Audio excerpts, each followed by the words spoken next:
Hello, amigo. Eagle Gardens 1 on Instagram, and this is episode 840.983, I guess I'm calling this. Of course, this is Monday, so it is a Weed Nerd World. Hopefully, you guys have had a great week, great weekend. Hopefully, you made it to Clio Cultivation this weekend. And I didn't get to see you, which would have been sad, but a great event nonetheless. There we go, get that chat pop up. What's up, CJJ5? Southern Vermont Vintage. Cheers. Let me get the chat over here where it needs to be. Oh, it's too big. There we go. What are you guys smoking on? I'll telescope your anus. Cheers, growing my life away. How you doing? J. Patrick, what's our funny? Man, I cannot reiterate how good it was to see all the weed nerds that I got to see this weekend. CJ Apple being one of them. Detroit River Rat, Modern Genetics. Who else? Red Eye Rustler and his awesome wife.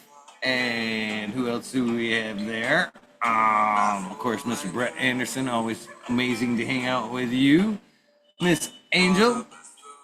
Who else are we forgetting here? There's a lot of great people at Clio Cultivation. Always a great time. Love hanging out. Of course, Smiley and his wife Jessica. Cheers. Brain farting as we speak, so sorry if I forgot anyone. Definitely needed that shit. That was hanging out with some good people, smoking some bud. I was supposed to be there both days. Fate kind of spun that around a little bit, but still managed to make it for day 2 of the Cloud Cultivations. Always a good time. Glad they were able to pull it off this year. Guys, I shouldn't even check my mic. I should at least look to see what's going on here. Oh no. What's up, Hyacinth? There we go. Should be able to hear me a little bit better now, I think. Yeah, there we go. Big Hempin'. That's funny. What's up, hardcore? I think I've got everybody in chat so far. Rolling up, I believe this is some Sunshine number 4. What's up, buddy? Kilowatt. We were talking about the Dead experience this weekend. And you were, of course, mentioned. It's hard to actually talk about the Dead without going, I know a guy that spent some time doing that.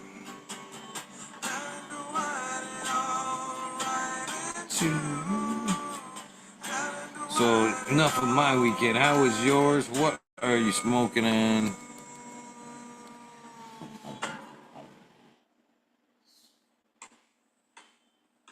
Cheers, Jack Beanstalk. Got to hear a little bit of music this weekend. There's even rumors of a weed nerd camp out this weekend. That's something that may interest you if you're in Michigan or the surrounding area. Hit me up on that. Hashy hash. Always good.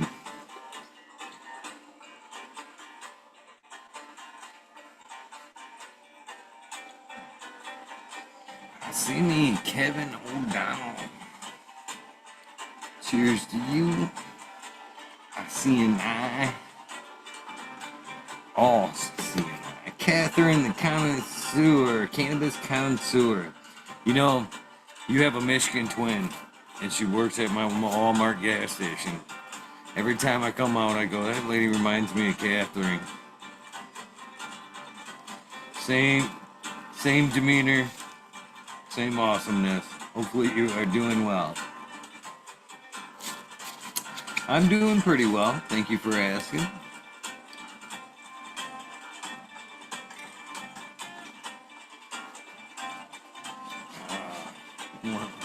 I was rolling back in on the yoga ball. I was rolling back at one of the dogs. Watch out for the hot rocks falling. That's why snakes are better. Oh yeah, I agree with that. I agree with that. Good advice. Cheers, Skunk Ache. Glass works. Man, I need it. Thank goodness. There is a lighter right here. Think of this kind. Cheers to you. Yeah, I feel like I should be saying cheers to somebody, but nice seeing you this weekend, but I can't remember off the top of my head who that was. Oh, Skill Bowl. It was awesome seeing you this weekend, Skill Bowl. What's up, Icini? Cheers, mate. How are you? Good. Good. Yourself? Oh, I gotta check my speaker. I can't hear you. Hold on, I gotta change my Testing. microphone. 1, 2. Oh, let's see what's going on here. There we go. Testing. There you go. It's my other mic. It's not picking up the mic, but all right. Oh my! I'm looking at my stuff here. It wasn't using the right microphone. Sorry, mate. What was that? Oh, Eagle Gardens. Wow. One on Instagram. That's me. Yeah. Sorry about that. That was the paused YouTube window behind the Zoom window. What you smoking on this evening? Still smoking that red Katina. It is a nice one. It's not the terpiest of the weeds, but it's definitely makes me should I say puffy eyed, and it makes me cough, which when you cough, it adds to the effect. I get that for sure. Yeah, you got to give some, even if they're not necessarily the tastiest. You still got to kind of give them a chance. And I've had that experience in judging a few cups and being fair, because there's a lot of times where I've been with other judges and they've looked just by sight and smell and went, but I take the time out and, make sure I try that entry. And I'm like, wait a minute. You know what I mean? Wait a minute. She might not have been pretty, but man, that kicked my ass right there. And it relates back to the kind of like the brown weed feeling to me. The old brown weed that didn't look good, smell good, kind of tasted like sticks, but man, that shit kicked your ass. And not only that, it was known for the good old creeper buzz that I don't even think too many people even realize kind of is a thing. You remember the creeper buzz with the brown weed that hit you in about a half hour, 45 minutes, and you'd be like, holy shit. I still get it from time to time. Every now and then I'll get something, I'm smoking it, I'm like, it's not that great. And, but you finish the joint, you put it out, and then you go to stand up, and you're like, whew, actually. Yeah. You gotta be fair about it. Like I say, at the minute, because I've done quite my whole room last time was that red Kachina, apart from a couple of little Mac and crack. But yeah, so I'm lumbered with it anyway, so I ain't really got much option but to see it through how it is. I'm just looking forward to the next one. The new. Yeah. And I can't wait for this outdoor. Man, I can't believe Labor Day's around the weekend. Holy shit, I can't believe the fucking summer has already came and went pretty much. I'm not Yeah. ready. I'm not ready. I'm not ready. Bank holiday weekend here today, but that actually was quite nice today. Actually, the sun was out a little bit today. Put it that way. I On sat out there in my front garden soaking up the sun. Oh man, not here. It's at 89, feels like 96 all day today, and it's been a hot one last few days. A couple more in a row to come yet too.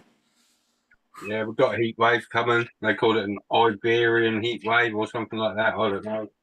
Just to maybe get up to 37°C, and that's unusual for us. Yeah. Yeah.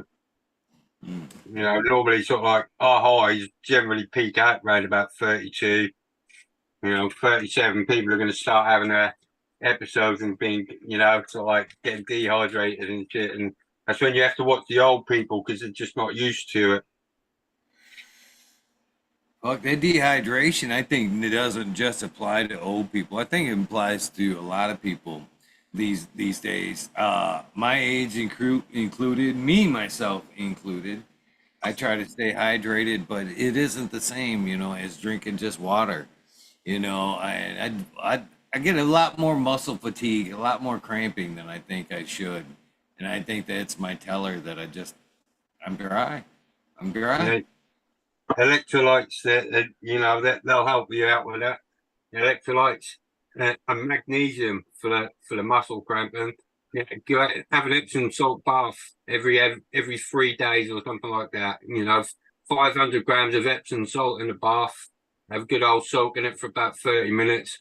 You'll get ripped as well because that'll make you sweat and lose weight at the same time. So Oh, I'm definitely hitting the magnesium it's every night. That's for sure. And taking magnesium, but it's still the cramps. Cramps are still there, man.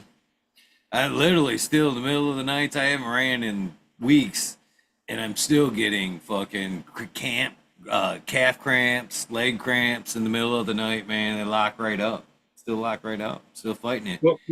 what magnesium are you taking? Oh, over the counter shit. I can't remember.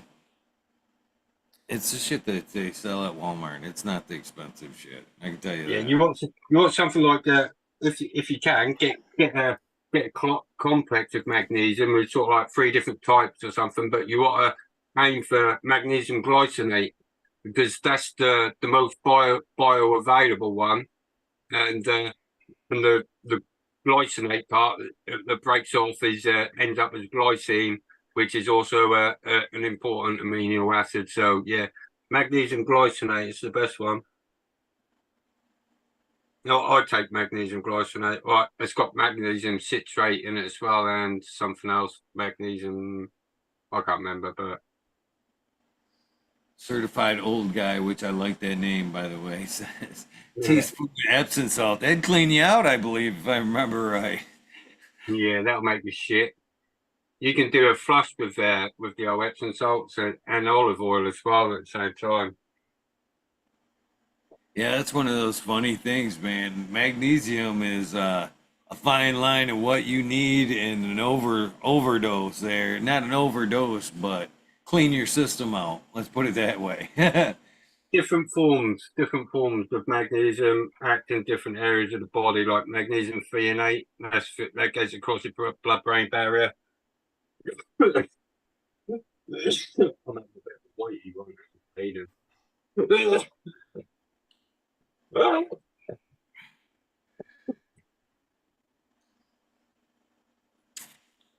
Yeah, I think I've come around to where I think I'm about ready to stick a tent, a small tent somewhere. The winter time's coming.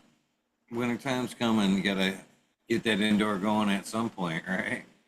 Yeah. You all right? Did you take your breath there? Yeah, I just had a fucking hot, flashy fucking moment there. Just, oh, Still got my legs gone a bit chilly actually. Oh, that's not good. That blood Actually, pressure. I have just got out of the net. Just speaking of Epsom salt bath, is I just had a stonking hot bath. Been in there for about 45 minutes, really hot. I think Nice. that's probably what it is. I probably need to have a drink actually. That kind of bath raises my blood pressure, man, when I'm in there for a hot bath for too long.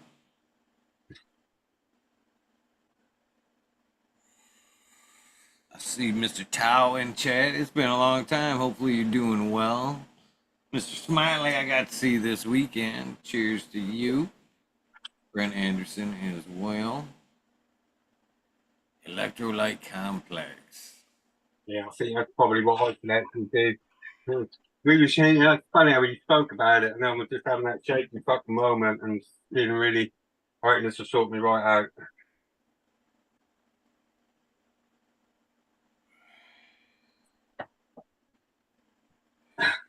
I was feeling a bit hungry about just before you came on. I was looking at 2 o'clock or just gone 2 o'clock in the morning. Well, then looked on the old delivery app. I was like, oh, what can I get delivered? Because I'm starving. I don't feel hungry anymore after that little moment. Cheers, Joel. How's it going? Going good. How you doing? All right. Missed you last week. It was kind of a sneak in one last week. I just kind of gotten things together. I'm still running off a hotspot. Not necessarily a true internet connection, but the phone hotspot. But whatever That's works. how I live up. Yeah. Yeah. Right on. It can be rough sometimes, that's for sure. Hell yeah. I wasn't sure you were going to be on. You grab something to smoke real quick.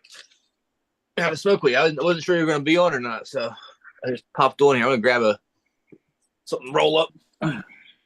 I'm trying to get back into some type of consistency.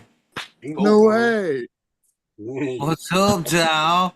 That's the actual code, huh? Yeah. All right. Yeah. What's up, everybody? What up, Yeah, man? I'm actually awake and coherent right now for some reason. Yeah. I'm glad you are. I'm fucking glad you are, brother. It's been a while.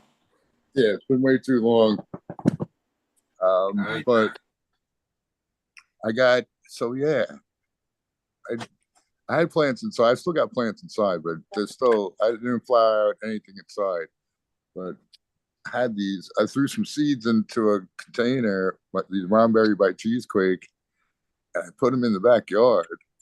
And they just blew the fuck up, man. It's unbelievable. I didn't do nothing because I didn't want my neighbors to see me go visiting them all the time.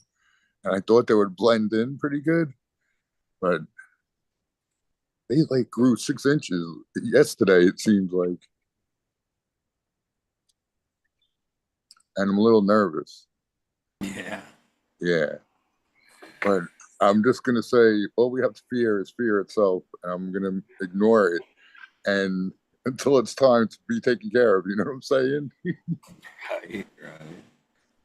More or less. I had this. Got some seeds and I dropped them and threw them outdoors. And one of them came up and it looked so much like the freak show that you had in the beginning. This thing hasn't had. It isn't. I want to say maybe 12, 14 inches tall. Uh-huh. But it looks like your freak show, and it actually budded out. This thing's got like they're purple. They're like royal purple right now, buds with green pistils coming out. But the thing, like I said, it looks like fucking parsley with buds. That's wild. Nice. It is the weirdest form. You wouldn't looking at them leaves. You would never guess in a million years. Super incognito. Yeah. I can't wait to smoke it. I'm gonna. There won't be much there, for sure. But hopefully, it's that one rememberable joint. You know what I mean? I grew this crazy shit one time, got 3 joints out of it. I don't remember any of them. Something along that lines. That would be cool.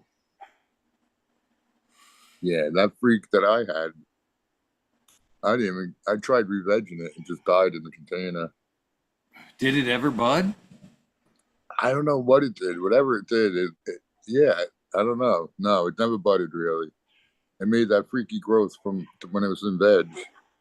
Even when I put it outside, it didn't start growing bigger. I figured if I put it outside, it would start growing, more vigorous, but it didn't. I should have brought it in tonight and showed you guys. I have so many pictures of that stupid plant. When I go through my pictures, I'm like, but I can't. I have all the pictures that since I have no more room on my thing, I erase pictures of chicks quicker than I erase pictures of my plants, even the ugly ones. And it's funny. Funny. So what are you smoking on? That's a big old joint, Joel. This actually is from a jar bud I got yesterday. I met up with a person from the Guerrero show, a guy named Tank, from guy in a wheelchair named Tank. He is up from Reading area. He was down this way with his brother's wedding. He stopped by, and this is something he grew. It's called, it says CB5 on it, but I thought he called it something else. Sativa dominant, pretty mellow. It's pretty decent. Nice. Pretty cool guy.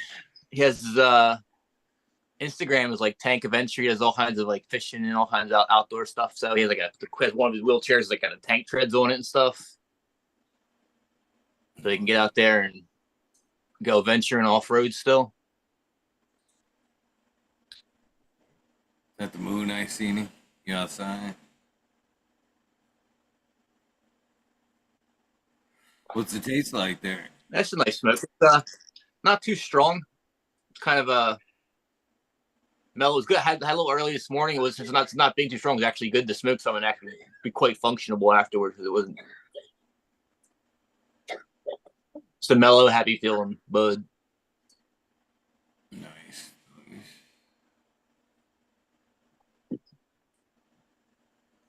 Sunshine number 4 here. Not bad. Not bad. A couple hours till dark. It's pitch dark out here in Michigan. It's driving me crazy, man. I like the long nights, 10 o'clock sunsets and shit. They're way gone. Yeah, it cuts down quick. What's up? I can hear you. Hold on, Rez brought it up. That's fun. Oh, now I gotta turn off the it's even got some grass in it. That's fucking hilarious. Does it count because it's still outdoor? Alright. Alright, hold on. Background. There you go.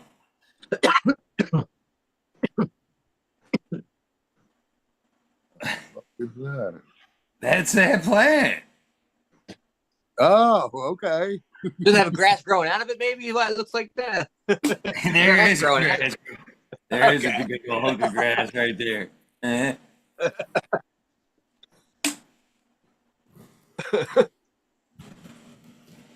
you see the light.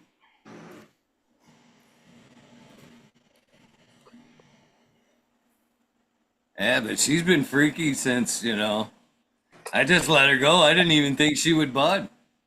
Because when she was just a mess of these skinny little leaves all spun up.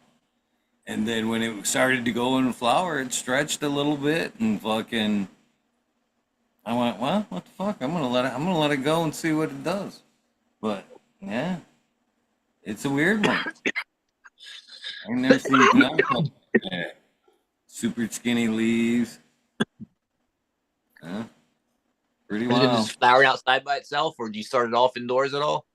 I started it indoors, but it wasn't, much past the seedling when it went outdoors. You know what I mean? So it's flowering naturally then. Yeah. Oh, Yeah. cool. Yeah, they went through what's out there went through veg indoors, and then when I got here, I threw them back into our outdoors, rather, and they've been outdoors ever since. They're doing pretty good. They took the transition well. I didn't even. I was talking to Agnes the other night. He was like, "Did you throw them outside? Did you harden them up?" And I was like, "No, I didn't. I took them out of the fucking truck. I threw them right, pretty much where they are right now, and we got ready for another load, basically." And besides that, there's no real shade area to kind of harden them off. That was real good. So I threw them directly out in the sun. They paused for a day, and then the next day they grew like fucking 3 inches. Just beautiful green popping out of the fucking center of the leaf. And part of those are the strawberry brulee. Two of those are strawberry brulee, and then one of them is the last strain you sent me, the Manopani or something close to that. Excuse me if I fucked it up. It ain't in front of me. Yeah. But that's out there as well. And Nice. so 2 year genetics, just literally, if that's a test, they're taking them well because they went from indoors, they took a ride fucking down the highway in the Tahoe fucking at night that morning, they got up, chucked them in the yard and headed back. I do it all the time too. I stick them right into a greenhouse. I mean, the plastic's there that helps a little bit, but it's also hot in the freaking greenhouse sometimes. So, sometimes I lose a few leaves might get burned off, turn white, and fall off. The sun is pretty freaking intense out here. I mean, you can feel it scorching your skin when you're outside. So, I usually lose a couple leaves here or there, but they handle it pretty decent most of the time.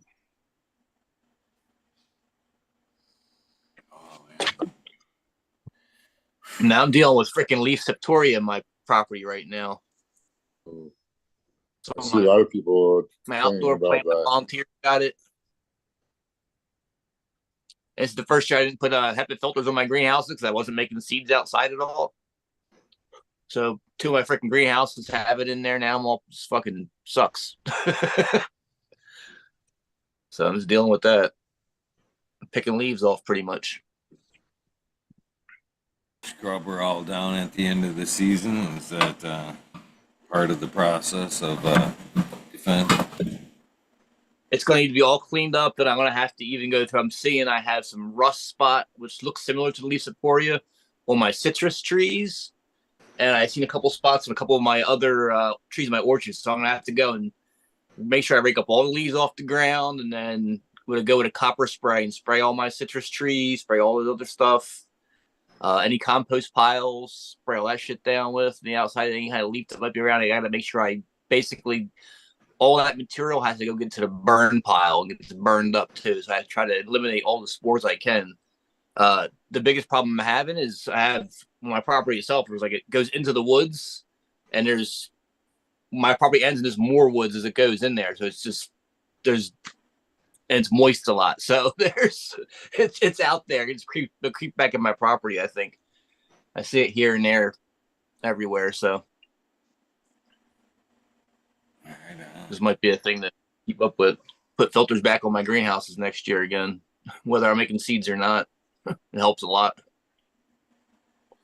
Makes sense. Makes sense. Oh, man, I really can't believe how hot it was today here in Michigan. Cheers, Pizza Pirate. Chances are good that I will go to the Cure Cup. I believe that's in a couple weeks. Sorry, I just directly talked to chat there. He popped it.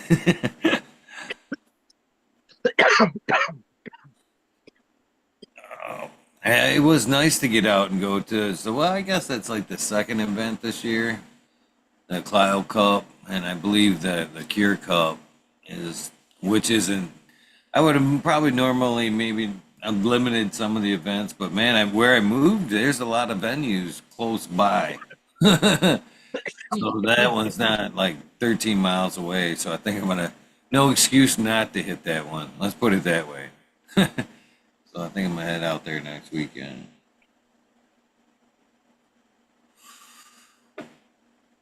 Have you guys attended any kind of cannabis events this year? Not No, out here, just no. I did just single person. I have to make my own cannabis events, but I have been. Yeah, Eagle, you posted. You must have posted on IG about Hope Farms. Of what? About Hope Farms at one point. Yep, Not yep. that far. Yeah, I totally forgot about that option, and yeah, I've been hitting them up. Great people. That's awesome. And those I don't know if I think they just started doing the gummies, dude. They're like gourmet gummies, man. Like I can't even explain how good they are, and you can feel them too. So That that was my fucking balm complaint. stick. That balm stick is, and Uh-huh. I carry that shit with me everywhere. I don't. Have you ever used that balm stick she makes? Yeah, yep. And they have it in like a cream form too. But don't hit your eyeball with that shit, bro. No, no, no. Not even close. Yeah, that Yeah, pepper. Yeah, watch that. yeah, I've been there. Great shit though. That's awesome that you hit them up. There's her and her husband's great people. Dude, But the RSO is really what I went there for. I got that as like extras. But after I tried them gummies, yeah, I was really impressed, dude. Which takes a little bit because for the longest time I was getting edibles and I would eat the whole package of whatever it was. I ate a 16 pack of freaking cupcakes. I didn't get high at the one time, but yeah, yeah. I found like two sources of gummies that were really potent, and then this one is like it's not like those other ones because one was a distillate one. I was like, man, this gets me like in a weird way high because it was just distillate. It wasn't Fico. And yeah, the Hope Farms ones, they got everything in there. It's Fico and it's groovy, man. It tastes awesome. yeah, they are delicious. Super good. And they hit pretty hard. Those companies do. Yep. Well, all Yeah. right. Yeah. On that, I actually am crashing already. But since I was alive and alert, I wanted to come up and say hello, man. I miss everybody and I miss hanging out, dude. But I All feel good, man. Looking at them plants, bro. God's taking care of them better than I ever would, dude. I'm probably glad that I didn't touch, haven't been fucking with them. But when I got to walk past them, man, they the bolt, what they call it, the bolt, whatever, man, the stretch. They definitely stretched, and but yeah, they're only they're, there's no big chunks on them at all. I'm knocking on wood that I have a long late frost.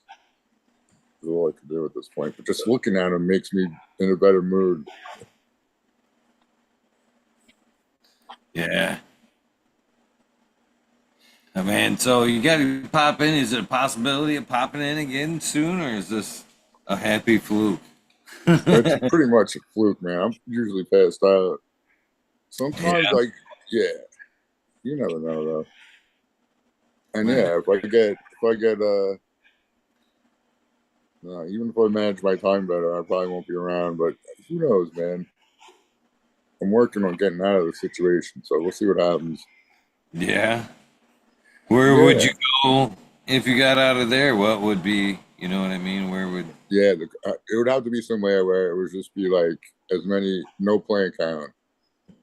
right on. That's it. That's it. Because this particular movie made me realize the importance that is to me that I didn't realize, and what a difference it would have made if I had it. If I was here, even though I'm miserable, if I had no plant count and I could do it, I would be happy. Because I would do that, and I would freaking, but have to be like crazy retarded because of the landlord and this and that and all that. Yeah, knock on wood. That's all I'm saying. Hopefully it's a But thing. yeah, I don't even know where that is.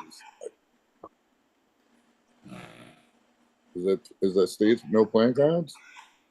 I Yeah, don't think Oklahoma there is. had it before it, but you have to buy a license now. Michigan's kind of worth the risk a little bit. I mean, you get your 12 recreational, and then I think it's what up to 99. There is the misdemeanor. Yeah. So, Okay, well, I'm not advocating for breaking, said rules or anything, but $500 fine. 99 $500 fine seems worth it. That's all Yeah, I'm what if saying. you do like 99 is not enough, so It's a good start. It's a good start. yeah, no, that's what I mean. I really need a true no plant count. Well, when you find that place, Dude, let me know, and I'm gonna I follow have you. them seeds, man. It's all those seeds. There's no way I'm not gonna pop all them seeds. That's my quest. But that's a whole different story. But yeah, I'm crashing. Thanks for coming up, man. And yeah, I will try and maybe I could stretch it and try and visit more often, man. I miss you guys. We miss you, brother. That's for All right, sure. man. Thanks. Peace out, everybody. Later. Have a good one. Well, I seen Oh, you by in the my way, looking good, spotlight. I see. Yeah. Eh. We're gonna make you big, brother, so you can show us what's up. yeah, it's these all them girls that I super cropped. Oh, I'm unmuted.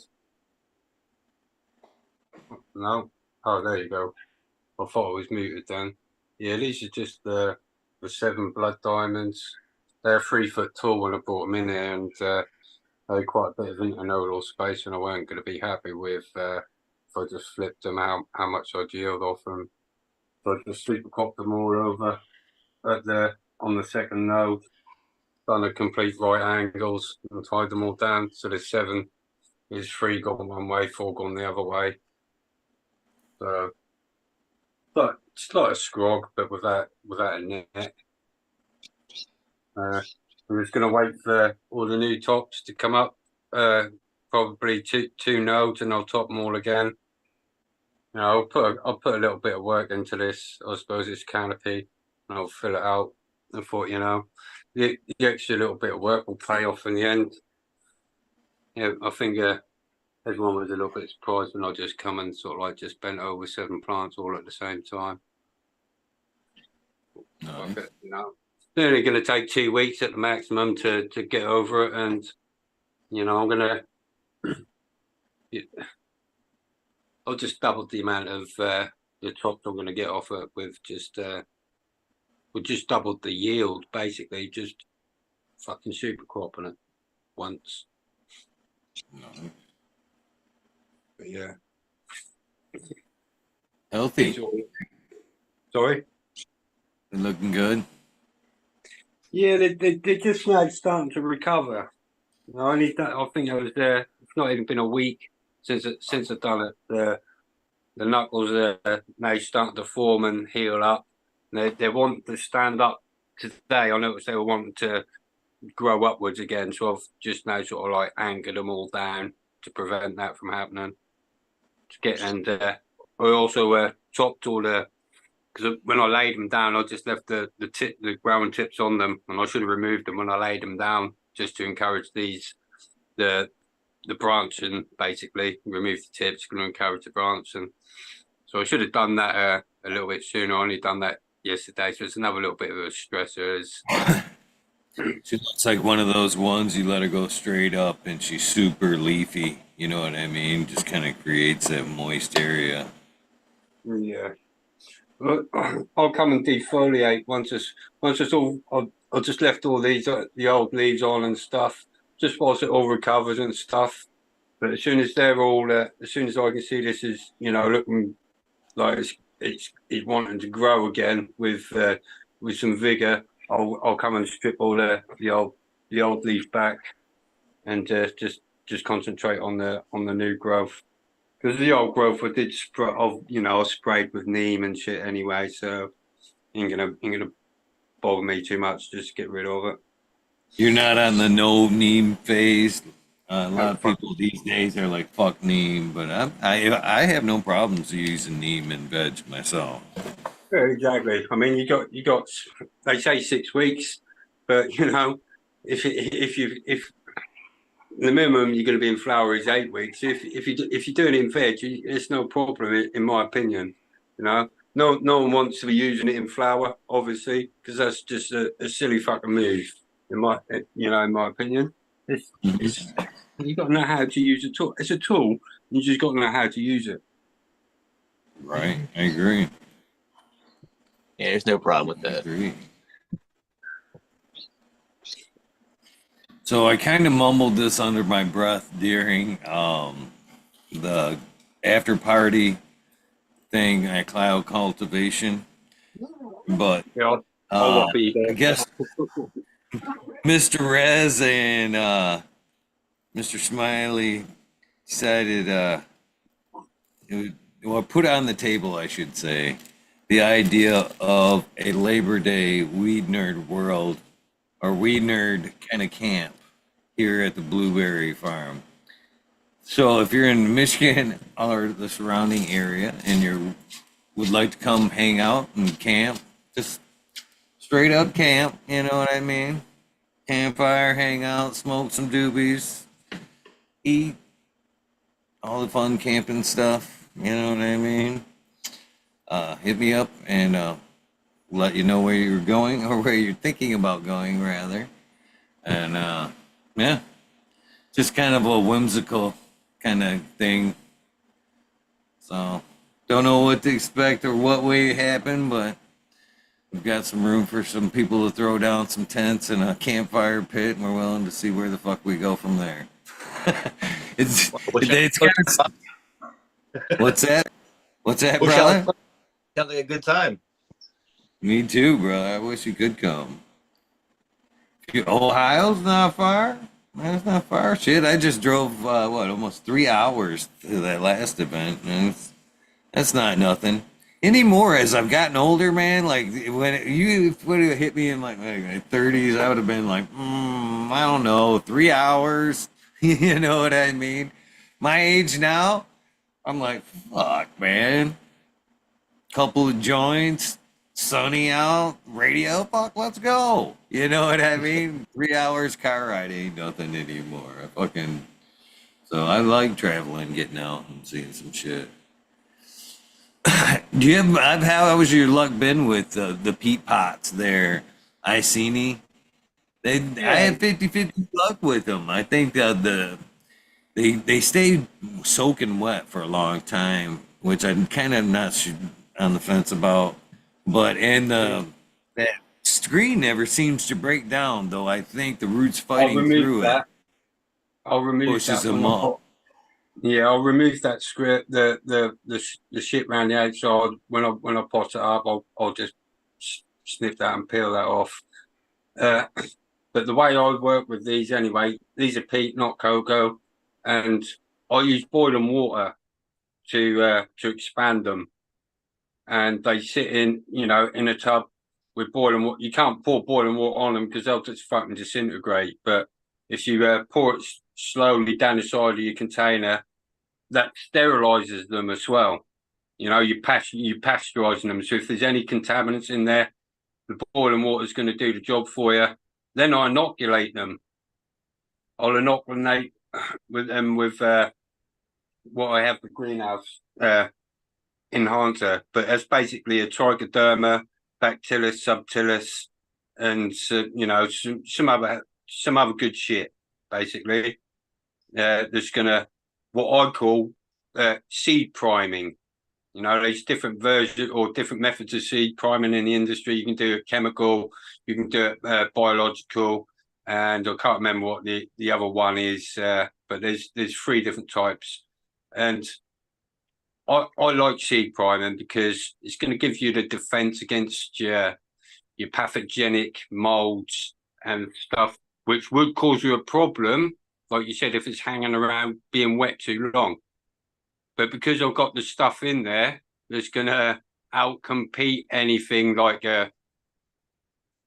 dampening off or anything like that, sometimes if because I might get a bit of fungus fly or something because I've put the organic stuff in there. So I'll use cinnamon, and I'll just dust the top off with cinnamon, and that also helps prevent damping off as well. But yeah, the plugs, the seeds went in there out of the packet dry, straight into the plug. There's pre-soaked, inoculated, and 2 days later, out of 3, 6, 9, 12. Yeah, I got 10 out of the 12 up. So I would imagine the other 2 will come up. They're just lagging. Yeah, I like them. They're just convenient. You can get so many in one little tray. I don't like the jiffy ones. The root riot cubes, because because I'm going into my living soil beds and I never change the soil. But occasionally I have used them in the past and they're still in there and they don't break down, even years and years and years. These are just adding to my soil, as peat. So that's why I use the peat. I wouldn't say I'd have a problem with using the cocoa either. But yeah, I don't like the root riot cubes. I love them. I love them myself. I know what you're talking about because when I reuse my soil, I have to dig them fuckers out of there too. But I do like the root riot cubes. I have great success with popping seeds in them. I just flip them upside down, like in it, like a little pyramid, and pop them in a little dome. And I've always had great luck. Those on the other side, I'm on the other side of the fence of that. They get a little bit too soggy for me, and my germination rates haven't been the best. But they are super cheap and available everywhere. Was one of the things that drew me to them initially. And they're not too bad to clone in. They actually have cloned in them things as well. And they work pretty well for cloning. Just for that reason that they stay a little moist a little bit longer than the cube does. Yeah, I just don't like that. It's like they're artificial. They're not real. But that's what it seems like to me. It's just like a bit of foam. And I have noticed. I think they call them root expanders. Yeah, but I think they slow the roots down. Personally. They almost prevent, they almost choke it off, and you got to be careful because, like you said, you've got that sponge there. So later on in your plant's life, and you're watering, if you're not careful and you water them close to your stem, that's going to be holding a lot of water around your stem, and you're going to get fucking stem rot from that fucking spongy plug that's just underneath the soil surface. Never really had that be a problem for me. I mean, if anything, it's the other way, where if it sticks up and out of the soil, it wicks out and dries super fast compared to the soil around it. I've never had it be the other way around it, where it's rotted and he wanted to rot anything out on me. And that's been my main jam for many years, is the root riot cubes. But I've never had that in particular problem with them. The only problem is when you up pot, if they stick up out of the soil, they tend to dry out way quicker. You know what I mean? It's a touchy. Maybe it's a little bit different for cocoa. Like I say, your cocoa, you're used to using cocoa. It dries out a lot quicker. So whereas I've been using them in organic soil, it's staying wet for quite a few days. It's I just don't like them. I mean, each to their own. You know what I mean? But you ask me for my opinion. Right. Well, there's the two reasons that I do think they do work on the roots. Is like that peat. Well, it's the same thing I said when I seen your pucks there. Is that I believe that screen works in a plus for it. The root hits that, you know what I mean, and now wants to branch out or force its way through. You know what I mean? So there's some resistance on the root that's actually making it stronger, in my opinion. Same thing with the root riot cubes. They're a smaller version of the fucking cubes, the rock wool cubes. Same thing. That root's got to push through that rock will. What comes out isn't one big tap root. It's a fucking bush of roots because it's tried to push through. This didn't work out, so it branched out. You know what I mean? So the root riot cubes are in between. You know what I mean? They're not as soft as the peat. They're not as hard as the rock will, but they do bush out your roots. Only a few of the seeds that I pop directly have one single huge taproot when I come out of the root riots. There's usually one that comes out the bottom, but there's always one that pops out the side. So it's not, you don't get the taproot effect when you pop into the root riot cubes, from my experience. I popped hundreds of seeds in them root riot cubes. I buy them by the 100, bag 100 every time I go. Then again, you soak yours as well, don't you? As well, I think you pre-soak your seeds. Yes, sir. Yeah. No, I don't pre-soak my seeds. I pre-soak the cubes though, and then I give them one of these shakes. I pull them out of the bowl, give them one of these, just like a can of chew, like I was packing a can of chew. Just one quick shank. Seed goes in, they go into the dome. But no, I don't pre-soak my seeds. Only if they're going into soil or I'm worried about the germination rate. I'll put them seeds in water just to see them crack.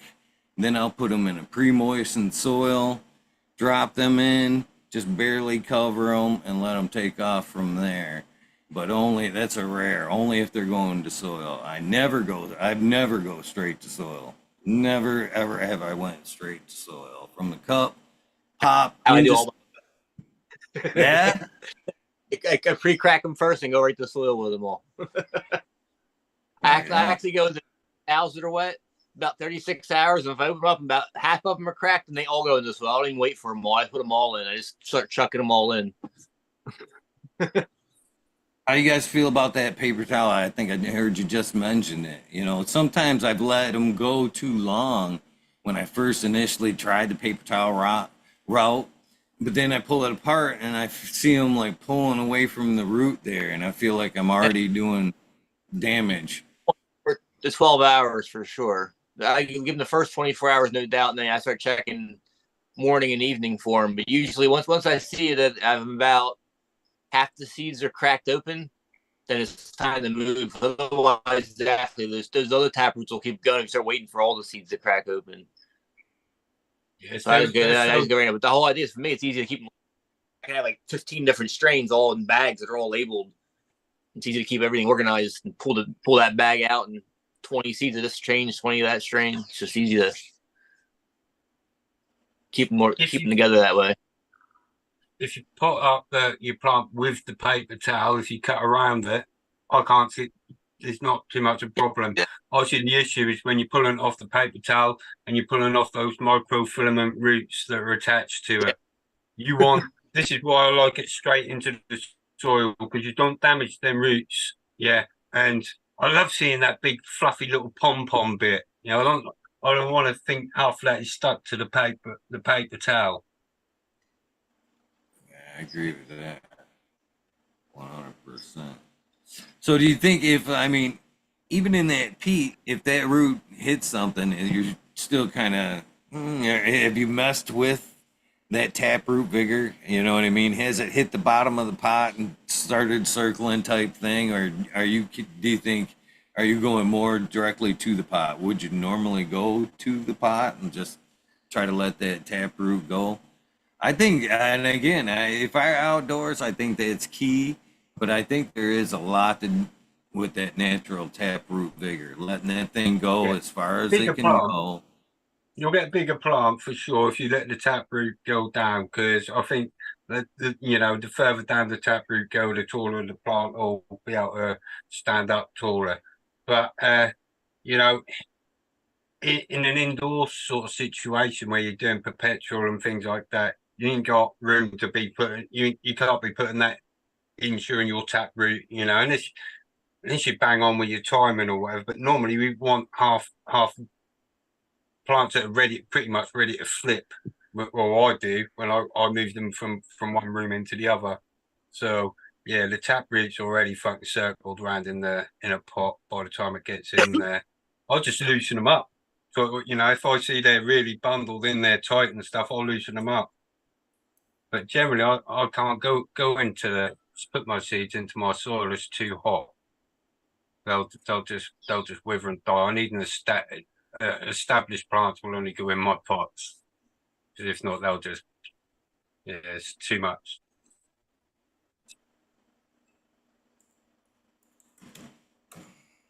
I guess about 10 years ago, I planned to do a larger outdoor run. I had pots that were actually 4 tree pots, that were real tall and narrow pots that I had transplanted a whole bunch of seedlings into for the outdoor runs, and they got freaking huge. I mean, as a matter of fact, I purposely do not like growing plants that big at all. It sucks getting on a ladder to take care of plants, pain in the ass.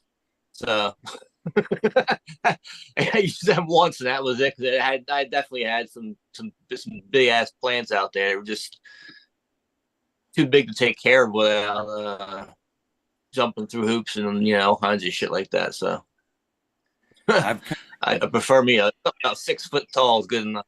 Maybe 7 foot, no bigger. Yeah, that's what I'm hearing more and more of. We all want to see those big trees, or we've grown. Yeah, we want big trees, but now you see more and more large scale. They're like, no, you want smaller plants. More manageable. It's just easier to deal with. I can see that to some extent. I always had with the mind of keeping that taproot vigor in mind, or part of the process. I've kind of dreamed anyway, and there may even be doing this somewhere somehow, but taking like a cement tube. You ever seen one of those cement tubes for building at Home Depot? Taking something like that, about 3 feet, super biodegradable, starting your plants off in there in late winter, early spring, and letting this, like we're talking about, let that taproot just go straight down into that cylinder, and then come spring, just a tractor, you know what I mean, with the drill bit that you'd normally set that thing in, a 2 foot round auger bit, and then just come through and drop those plants in there for that season. I think, I've always thought that'd be, I don't know, is that like a pipe dream of having too big of plants, or is that, you know what I mean? We're way past manageable at that point, and just creating a mess. You gotta think about windy day. How's the plant gonna react with big ass bud and it's windy out there? You make sure everything is strapped down tight when you get the big plant. All the branches, every branch is like, oh my god, this is like a half-pound branch. You gotta make sure you have that one all tied off right, and you start seeing the amount of plant material you have there. It's it feels like every branch is dire because the amount of weight that's on it. There's so much bud on it, you don't want to waste anything. And Chad, I see where do you hang it? Sorry, go ahead, Iceni. That's all right. Maybe there's a little bit of a lag or whatever, but do you guys do anything for seedling vigor? Yeah, have you ever looked into that? We all know about we'd like to see vigor in plants. We've got hybrid vigor, but there's actually a term called seedling vigor, and we can encourage it with certain inputs and stuff. And one of the things that it's an old school thing, and I use it to germinate old. All right, I'll come get it in a second. I use it to germinate old seeds is saltpeter, or potassium nitrate, and you can give your seedlings a little dose of the potassium nitrate, and it encourages seedling vigor.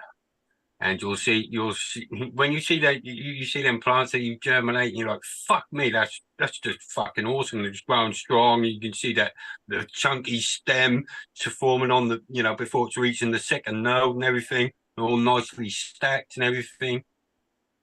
Seedling vigor. Do you guys do anything about it? So I see in chat there on the other end of this process here, the harvesting of these beasts. Do you guys believe in any of the myth, and I believe there is some myth to it, or lots of myth, to be honest with you. I think that is there any myth to hanging that plant upside down, taking that whole plant, and hanging her upside down? I mean, is it any difference if you chop her up and fucking put her on hangers or whole plant hang? Is there? Because at one point there was the myth there of hanging the plant upside down so everything kind of dripped down into the buds, or whatever the fucking reason you hung them upside down. But do you think there is anything to it? Is it? I've done everything except lay them down on. Laid them on the circle hangers, and I didn't like that because it left flat spots. But chopping up the plant and hanging it on coat hangers and shit, I've never really seen any difference. What about you guys? I don't know. I've always I've just gone for the easy route myself, and I've just got one of those pull-out washing lines that I just put across the room and just chop the plant and hang it on. If it's too heavy for the washing line, I might knock it down into branches or whatever. But generally, I'll try and hang the whole plant, and when it's dry enough, I'll go into a tote until I'm ready to pull someone in there to go and trim it, because I ain't trimming it. So the whole plant dry, slower plant dry, and I get that, and I think that as growers, we should utilize somewhat controls. That to me is a control, more of a method. You know what I mean? Yeah. If I know the season of the, I'm sorry, Joe. With the exhaust fans on timers, so I can slow the airflow down by timers. Turn it off, turn on, turn off. It cycles. My environment here varies so much in temperatures, and depending on time of year, if it's humid out, if it's rainy, or if it's dry as hell, so I have to adjust the timers on the exhaust fans to try to compensate for the external factors. Right. That's what I'm kind of saying right there too. Cute young and Iceni. Is that right there? As we use these techniques as growers to kind of handle our environment, is what I think. That's a matter of, should you buck that plant, the shade leaves off or not, before you hang it up, if you're going to hang it. Again, that's just another method. If it's going to be super dry, you might want to leave those leaves on there. Let her stay moist a little bit longer. If it's going to be moist, you might want to buck that girl so it ain't as much wrapped around the plant. These are all ways to do what we do, not necessarily, I think, be set in stone. And when there's another thing I want to put on this little twist here is over the years, I've kind of think that moisture that we do leave, we've talked a lot of time about the 60, 60, let them go as long as we can. And I wonder what that purpose is. Some people would say it creeps your terps, whatever. I kind of thought to myself, the difference that you're seeing there is that plant having more available water to survive for a longer period of time, to go through that change that you guys are seeing right there. And that there is like a defense, you know what I mean? It knows it's cut, and now it's dying. It's literally dying there. As long as that plant has some moisture, that plant is alive and going through some type of change. It might be putting out a tweak, a little bit of one leg more onto that THC, or you know what I mean? Tweaking that molecule a little bit differently because it had the time to grow and die out properly, versus other people like myself that use dryers that force it to flash dry. I think the flash dry, like when I use the My Herbs now, and again, I'm not calling anybody out or trying to, sell that. But when we use these dryers that are available now to us, what we're seeing is a more fresh representation because it's been more flash dried. You know what I'm saying? That's why we're getting so many different terpenes in it through the drying process, because it hasn't had that dying out process, and they've kind of come to more of a singularity or a different profile because of it's went through another change. You know what I mean? So that's my thoughts on the drying. Now, where am I going wrong in my thoughts here, guys? Nowhere. Might even be some slight fermentations going on, things like that within the plant. Right. In the last stage there, the moisture's going in, It is a weird process. developing. Yeah. Sorry, I didn't mean to cut you off. It depends on when you start to actually go from the drying racks into the jars too. How long you go between you open the jars, that whole process there. That complicates things a lot, man. I don't know how many times where I thought I have been super close to final seal, then come back a week later and there's fucking not enough to ruin it, but there's still moisture in there. That's a tough process to walk through. So, do you have any suggestions? That's a good one right there. Do you have either one of you guys have any suggestions for long-term store? Mason jars are nice, but man, they fucking leak, man. I don't care how many times, unless you've went through like a canning process. If you just twisted it shut and opened and did the burping process, that seal doesn't seem to be the same as like you capped it one time. You know what I mean? They tend to get a little bit of moisture out of the air. So is there any tips for like long-term storage? Like even for like a year, man, you guys outdoor and have to have some left the next year? You can. I have done before is large mylar bags. You can actually nitrogen fill the bag, put the bud in there, you nitrogen fill it, and then seal it. So you're purging the oxygen out of the bag, basically. What you're doing, nitrogen forces the oxygen out, and you seal it for a lot longer. I don't know. I had a small tank of nitrogen. I used it a few times. I never actually held the bud long enough to compare it to anything to have know if it made a difference or not. So it never got stored long enough and then opened up later to see how fresh it was. So I don't have anything to judge it against. So, but that was the intention. I decided after realizing I never held my bud that long, I didn't refill my tank up, and I never used the bags again. So I have a bunch of stuff sitting there for that. I also have oxygen absorbers, which are basically bags of iron filings. It absorbs the oxygen and turns into rust in the bags. You can put them in there to help absorb oxygen too, for preserving long-term purposes. I never have it around long enough to worry about it, you know. Exactly. That was a problem. By the time the next one's through, I'm already sort of like stressing. My jars are empty, so. I like that answer. I see. Well, what I do is now, when the fresh harvests come in, I'm like, I realize I'm all my fresh smoke now. The old smoke, depending on what I have, it goes towards butter. Like, all right, it's going towards some butter. Then I build up some extra old harvests, and they all go towards butter. Stuff like that for edibles. So I do see, as well as your suggestion, nitrogen in chat. My experience with the nitrogen is it does keep it nice, but it like crumbles. Your nitrogen stored like puffs. You know what I mean? Is that keeps it nice and terpy, but like in long-term storage, it just tends to puff from what I've seen with the nitrogen.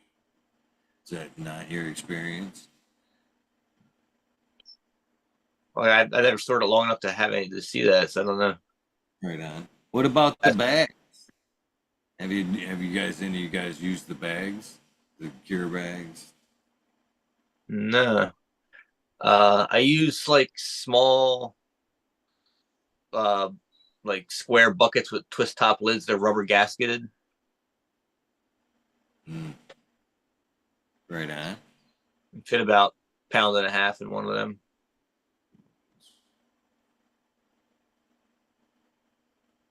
Yeah, I always tried to, like I seen and you guys say, I've always ran a perpetual harvest, so it's never really too many large harvests for too long. It's usually real close by the time I'm harvesting or was harvesting it again. That was for multiple reasons, man. I like the variety. You know what I mean? I didn't want to get stuck with, something for a long period of time.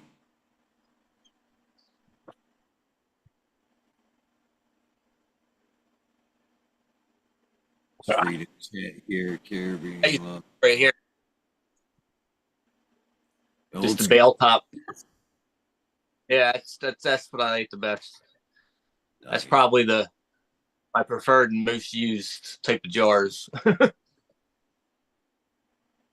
you can easily fit like shit 3.5 ounces more in there, depending on how dense the bud is. Right So holds plenty of freaking bud. We're reading chats here. I've had pretty good luck with the ceramic jars, and I've got a couple of ceramic jars with corks that seem to work really well. Ah, he's got one just as I said it too. Right? Well, that one's not ceramic, but nice. Yeah, I like the cork top because it's just easy. I have got the hinge jars, but they piss me off. But the only problem with these is I break them a lot of the time. They get cracked or they get, you have a couple of them close together or whatever, and you clink them together. Next thing you know, you've got all bits of glass inside your bud. So that's one reason I don't really like these. That'd be nice if you could get a what do you call it, like a foam protector around your jars, just to prevent that from happening. Then it'd be better. It makes like they would probably work on that thing. I've seen like a silicone wrap around base for bongs they have. I think something like that would work. Yeah, just to protect it from clank when they clank together and stuff. Or if you like, I'll just put these down on the floor. They get kicked, get knocked. If they just hit anything hard, I find they just go. They don't last. I've gone through 3 or 4 jars in the last year or two. Yeah, shit. And that throwing half ounce of bud out or whatever because I'm like, oh fuck that, I ain't gonna bother with it because it's just like it's a pain in the ass. You're like, oh fuck now, or like someone else will pick my jar up that you shouldn't be picking my jar up and just drop it. You know what I mean? I'll say put that down and it just gets thrown on the floor.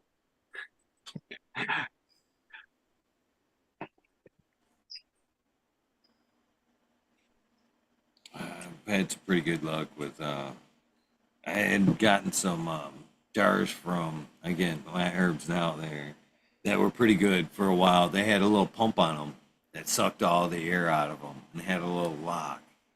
Well, it wasn't bad. Wasn't too bad of a little system. I like the effort though. The idea of being able to pump the air out of my jar. Just didn't hold as well as you know what I mean in the long run. But these sort of these are the ones I was talking about. It's just a pack. I don't like that bit with that hingy. It's nice because you get a good seal on it, but just awkward and adds an extra 2 seconds on to me getting through my stash.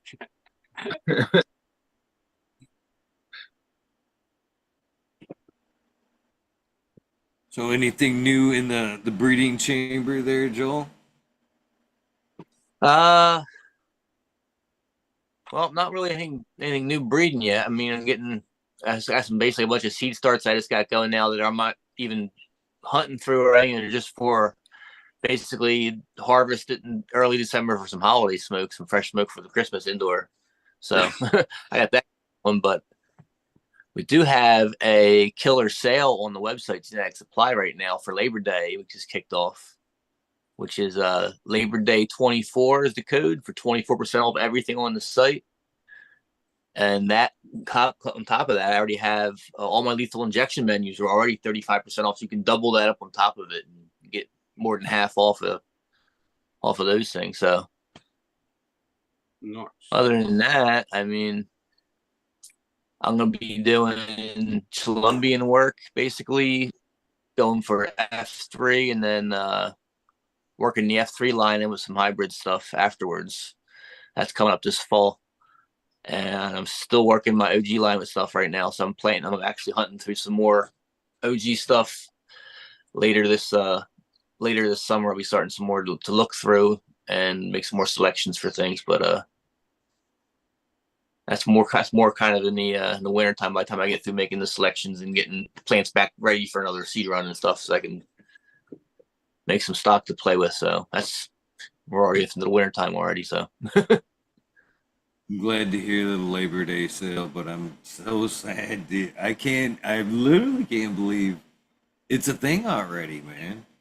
Like Labor Day is like coming. You know what I yeah. mean? This year has blown by. I knew this year was gonna kind of go fast, but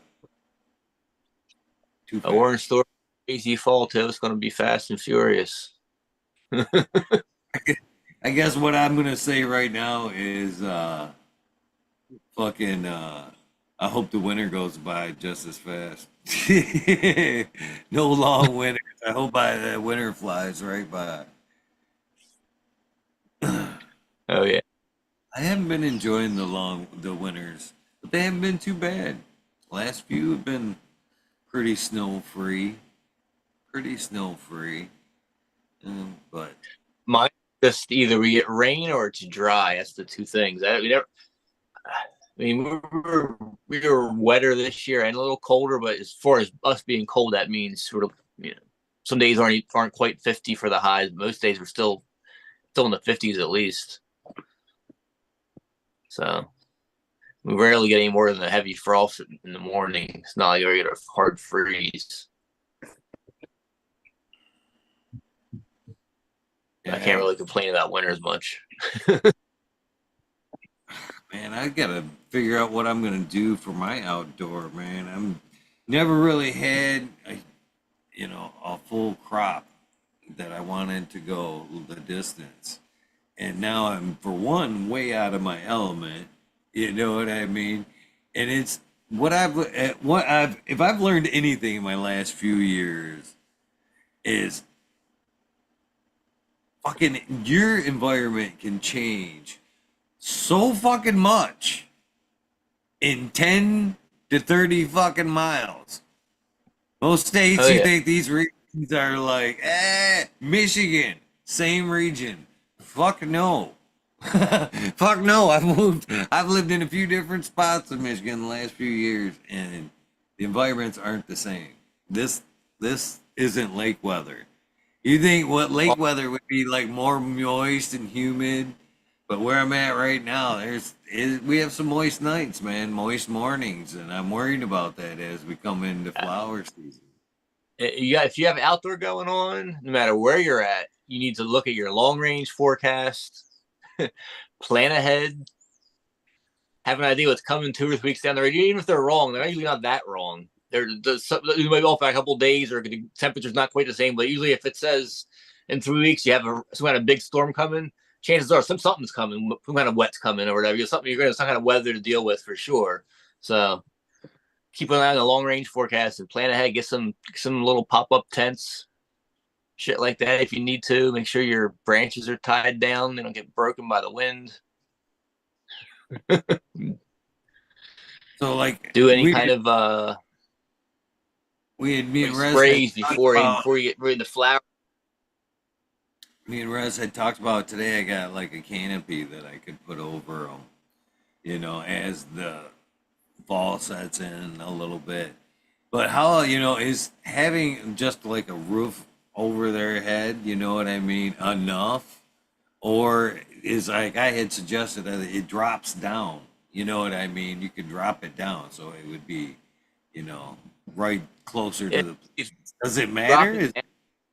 Dehumidifier under it or something, that would be a big difference. If you could close it when it's raining out, keep it from being so humid. Because even just, I had the problem here when it's sometimes you can have a cover over it, but I'm in a fog. It's just so wet out, and it doesn't freaking matter. Your plant's getting all wet, and it's just gonna get moldy and funky anyway. So if you can enclose it, all the better. Right on. I've used in the past inside larger greenhouses enclosed, like the space heaters, the propane ones you hook up, and like the Mr. Heater kind of tube heaters. Keep the air, keep it warmed up in there. I'm in this instance myself, and as we're talking about, more fighting for the cause of growing a little bit smaller plants outdoors. I'm kind of glad that they're not that bad. If I had a bigger sized dolly or a good sized dolly in them 10 gallons the size they are right now, I could easily wheel them, back and forth into a storage area, garage, say, or storage container, whatever, to get them out. So I'm thinking that may be a possibility for me too. You know what I mean? And a plus of being in a pot versus the ground for me. You know what I mean? To have that option and not have them stuck in the ground, and now I have to find a way to, keep them dry. I don't know. Yeah, definitely can be a chore moving big plants when they're fully flowered out without hoping you don't break anything off. But if you got some nasty weather coming, it's probably worth the risk. If you can get them out of the weather altogether. They're good size. Sure. They're good size, but I don't. Yeah, you know what I mean. I think maybe what about you wrap some twine around them? You know what I mean. They're well staked, twine around them. I don't know. Exactly. I'm looking for suggestions, if anything, brother. I wouldn't pull them on every night just because I think the constant of moving you're bound to start breaking off more branches and shit like that. And the more you fuck with them, but something light coming in, not that big a deal. I leave them, just cover them with a tarp. But if you have a storm coming in where you're gonna have a couple days of shitty weather or really bad cold or some shit like that, I'd risk getting them out of the weather if I could move them for sure. Then. I know. Because one or two bad nights in a row like that could really destroy almost your whole entire plant, especially if you have to deal with, you're dipping into the cold temperatures in the fall when they're really ripening up out there. You could lose a lot of plant fast. I don't want to lose anything. That's the purpose. Yeah.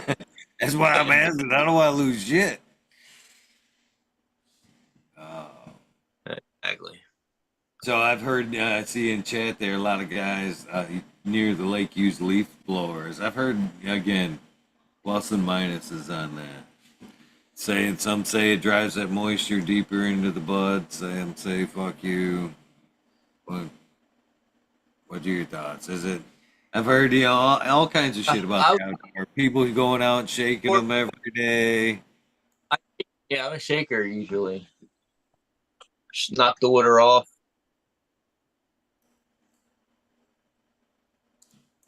I'm a greenhouse grower. keep them under plastic and it's raining out.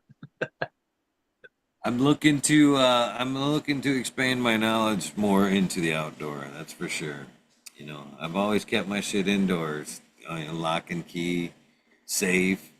And the only times I've really put things outside are either to re-veg, you know what I mean? Or if they make it, maybe try to get something to come back around, just to bring the health back in it and take cuts of it, But I've never really started and left something out with intention of finishing out there because I've always grown indoors, and I thought here I'm kind of like baiting myself if I put, you know what I mean? If I've got a full medical indoor garden and then I've got a few plants outdoors, I'm just kind of baiting myself for future trouble. So I never in the past have mixed the two, you know what I mean? So this is having some outdoor plants is nice, but still a learning experience for me because, I've only ever I've had great success with putting shit outdoor veg, by the way. Yeah, always great success with taking and that's one thing. And I've done this because of something else we talked about tonight. The stupid plant count. You know what I mean?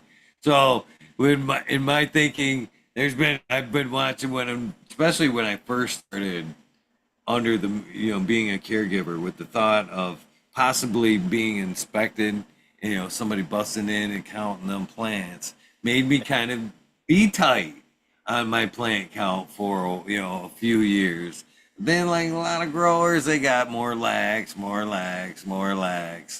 and I'm not gonna say where I stand on that today, but yeah, I don't think it's fair. But what I used to do then was I like when I had that plant that I wanted to re-veg, I would fucking walk her out to the tree line and stuff her out there outside of the house, you know what I mean? And be like, man, I hope you come back. And if it came back, I took cuts and brought a cut back in. But I didn't want that re-veg to be in my plant count, you know what I mean? If it's in there and it's trying to do its thing, now it's part of my plant count. I can take a few of them, throw them out on the tree line or whatever, and hope for the best. Well, they're not necessarily part of my plant count. They just happen to be on the edge of the property or whatever. You know what I'm saying? But again, never anything with intention. Izini's taking us for a walk. Where are you taking us, Izini? I don't know if he can hear us. The bike Well, ride. I gotta get close to my greenhouses for the night. You can tell it's starting to get a little darker out. It's time for my girl to bed. Days are definitely getting shorter. Yeah, I might actually start switching to 7 o'clock here in September. The greenhouses have actually been sitting here in the shade, total shade, for the past like 40 minutes. So at this point, I'm not gaining anything from sitting in there. I might as well just cover them up, insulate them a little bit. Well, I appreciate you popping in. Yeah. Yeah, good to see you. Trying to get back to schedule, so hopefully, possibly Thursday. Thursdays, by the way, Thursdays are usually, if everything's going right, they've been during the day. It was like, they were at the same time, and then we kind of switched them so we could like spread out the Weed Nerd world. You know what I mean? Because it is a world thing. You know what I mean? What time Thursday are you shooting for? Thursdays would somewhere between noon and 2. Usually, when things are popping, I try to kick them off at noon. So that'd be what, like 9 a.m. your time. So between noon, between 9 and noon on Thursday, somewhere yeah. And that's my tea time.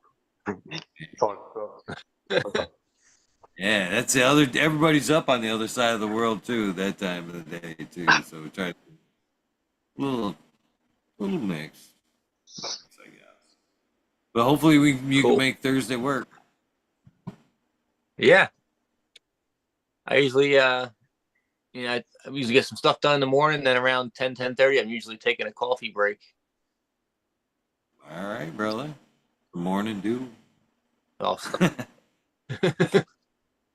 All right, man. Have a great night. Have a good one. Take it easy. Take it easy, Icini. Later, Joe. Where are you taking us? Where are we currently? We're sort of like halfway around my block. I would say where we are, but I don't want to. But I'll tell you, there. Well, yeah, sorry, just a little bit of logo artwork, or what do you call it? There we go. I'll work that out. Let's see. Nice. It's the Prince of Denmark. So that's a pub, by the way.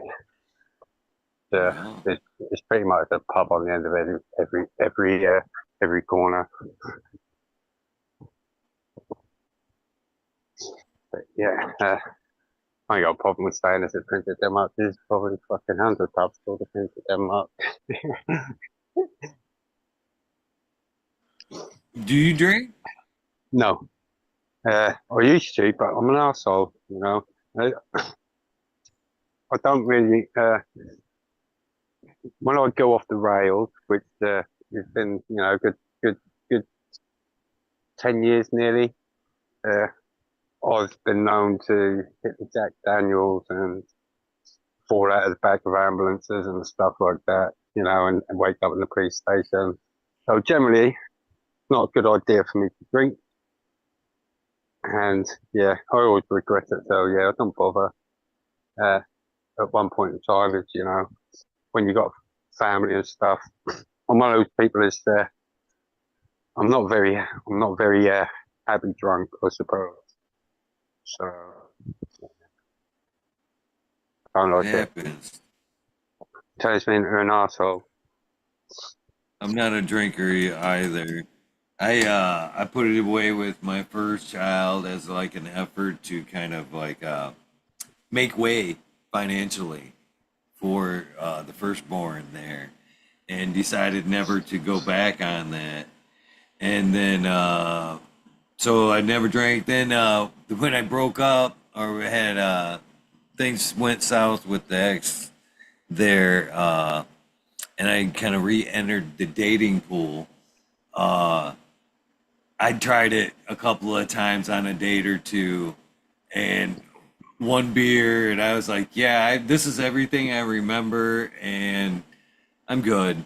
I'm good." Yeah, So I quickly stepped out of the pub scene there. It just wasn't me anymore. You know what I mean? I want to be around the kids, the social cannabis folks there, and yeah, unfortunately, that's not a thing yet. yeah. That's it. I mean, you know, nearly everyone that I know, you know, sort of my age, probably go to the pub every day and has a pint at least. You know, and it's like a social thing. And I just don't like the atmosphere that comes along with it. Wherever you go, you know, alcohol's involved. There's boys out there just, you know, you just look at them funny, like, oh, you fucking look at that, you know. You just don't get that with Canada, you know, around that. So, you know, I get what you're saying. I don't like to think. I think that made me a little bit wary of being around crowds and crowded situations because of that sort of environmental atmosphere. It's always around drinking and the consumption of alcohol.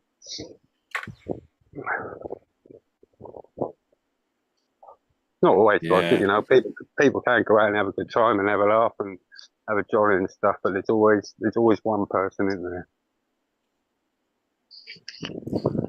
That used to be me. Always a few there. Yeah, like I say, I was an arsehole. I'll quite happily admit it. Don't drink, kids. Well, it was. It, I'm not gonna bullshit you either, brother. When it came time, it was a good time.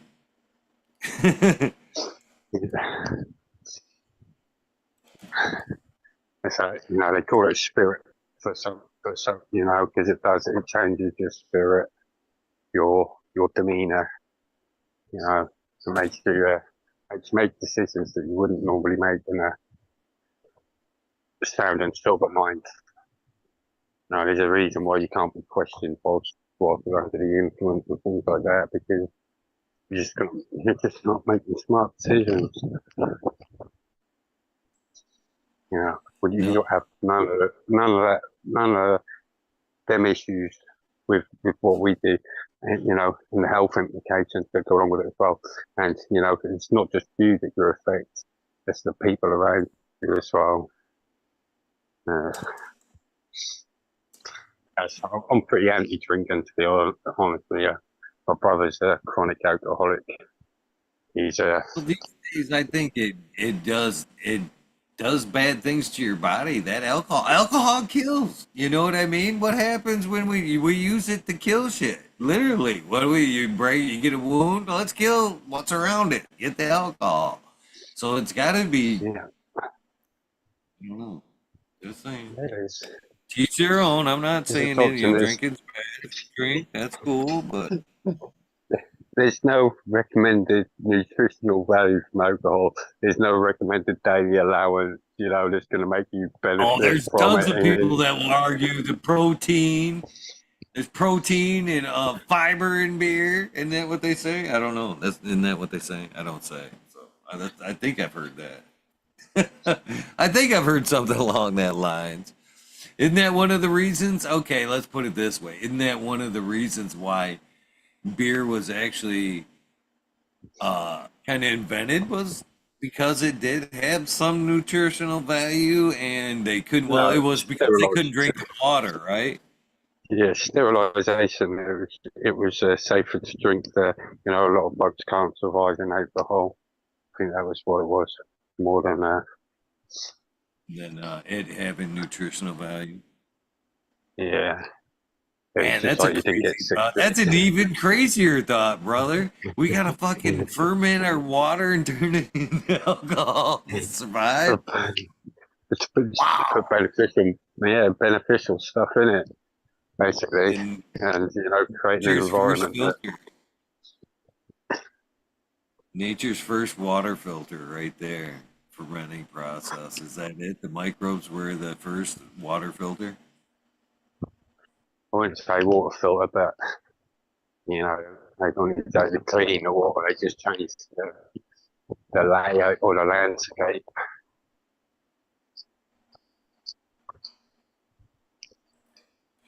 And yeah.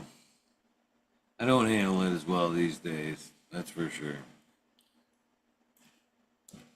But I do see more and more cannabis. What do you feel about that? Cannabis based alcohols. Is that a fucking? Does that change your opinion at any point? No, no, it's just a gimmick, just the same as the cannabis drink.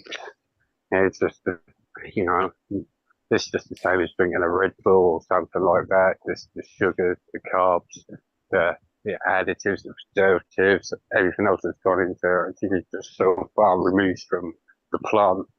So it's not even. It's not medicine at that point. It's a byproduct, in my opinion. I love chat. A bunch of smart people like yourselves that hang around the show and fucking put so much knowledge into everything that happens here. So, Genetic Memory Farms, who is a very fucking smart dude and has ties to the alcohol industry, like tasting and stuff like that, says the nutritional argument used to be that beer was common source of all your B vitamins except B5. This was, of course, unfiltered beer with yeast still floating around in it, i.e., the nutrition. Thank you, Genetic Memory Just no Farm. yeast. Yeah, just eat the yeast. Right.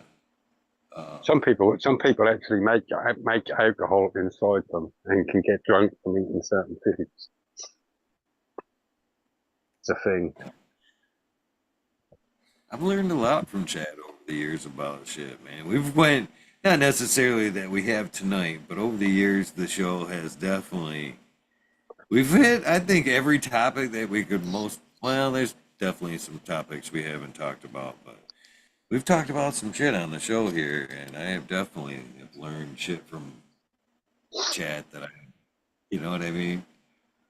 And it always amazes me, like, who will have, like, amazing facts. You know what I mean? Yeah, I'm not saying what I'm saying is fact. Mine is just an opinion based on common sense. Or logic.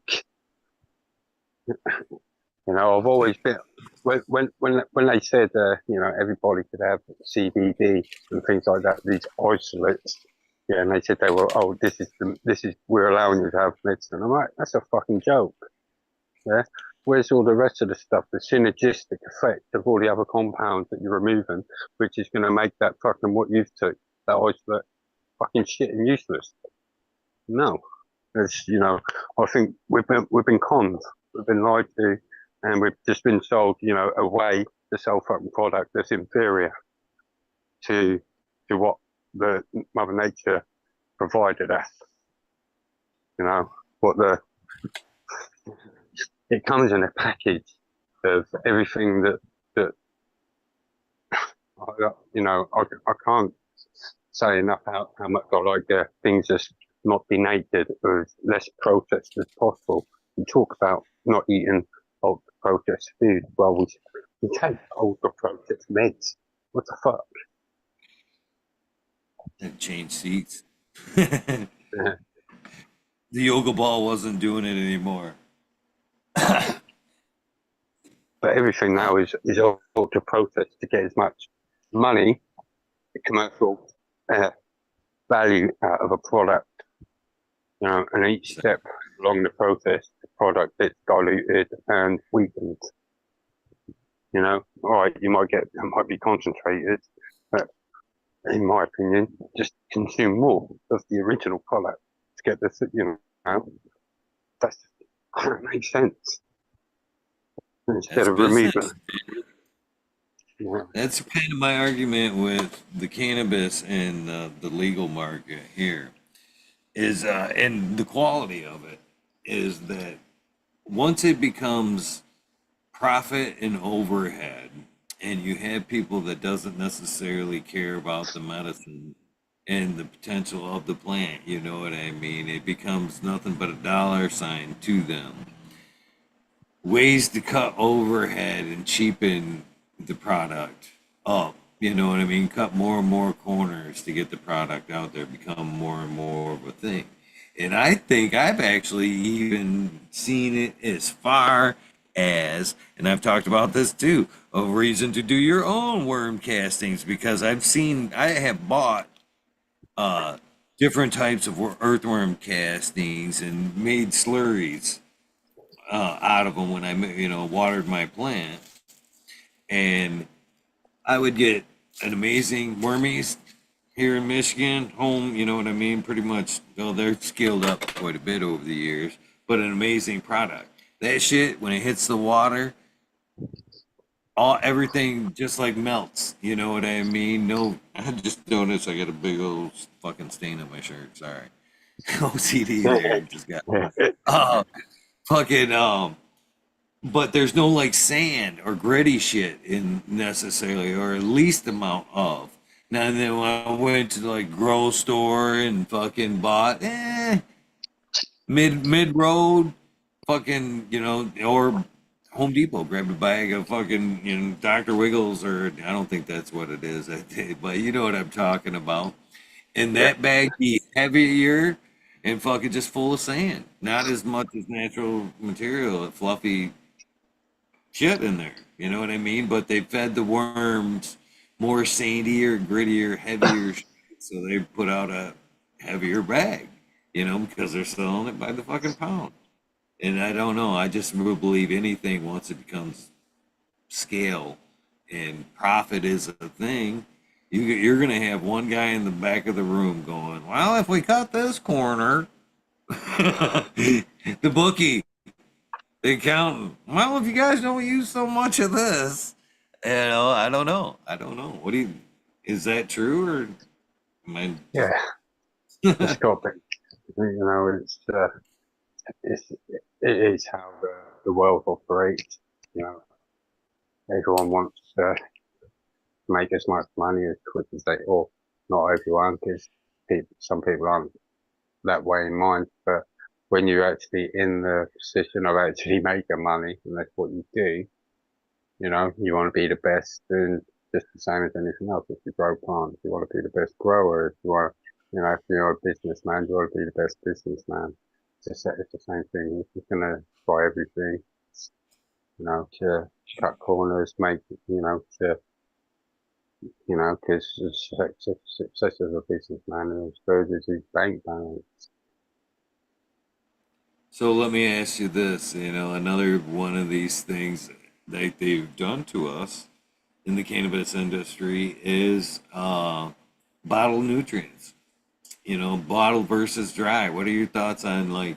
I understand the organic, you know what I mean, but if you weren't trying to stay organic, what are your thoughts on the salts? Is it Awesome. a cheaper way to get the same shit instead of adding water weight to it and the up price? I don't know, mate. It's horses for courses. They have their uses and their purposes. Like I say, it's a tool that all serve a purpose, And if you're growing a certain style, a certain way, if you want instant sort of results and things like that, you're gonna have to use something out of a bottle, pretty much, because you're gonna have a. That's the only difference I can see is you've got one that's pretty instant and one that's not. Is you just got to know how what it. But as far as the price, mm, I don't know because it doesn't really affect someone like myself where not really using either way. I started off on bottles, but I was using a pretty heavy amended soil, so you'd never use what the recommended dose was anyway. You'd probably be using a quarter if that, just to make it see through the last couple of weeks or whatever. But, yeah, I don't know. I don't know whether, it's money. There's a lot of money in everything. I suppose the organic people, their profits are not probably as much as the salt guys because, yeah, they are selling you a lot of fucking water. It's an overpriced product. It's the bubble has got to burst on it at some point. I suppose if you've got a brain, you can go and source stuff that's in bottles in the same sort of form, just not geared aimed towards cannabis. Yeah, because as soon as you put a label on something, it gives you a reason to charge a little bit extra more. It's always been that way, and you can probably get the same product. It's probably manufactured in the same chemical factory, just got a different label banged on it. I believe that. I believe that. Yeah. And that's pretty much how everything else is. I mean, food's made that way, right? Do Yeah, you come up with a recipe and then you find somebody to, make that recipe and can it? But a lot of times, some people that do that it's again the same shit, different label. yeah. I've worked I've worked in various jobs through my lifetime, and I've worked in chicken factories and things like that. They're all the same chickens coming through, but they're going to one of the go into like Walmart or, one of them going to a different supermarket. They've got different prices on, one would say luxury, but they're all essentially the same, the same product. Just got different labels on, gone to different outlets, different shops, but they all come from the same, pretty much the same source. That's the same with everything when it gets big enough. Yeah, there's everything. They don't want to keep everything under one roof because it's how they can manage it.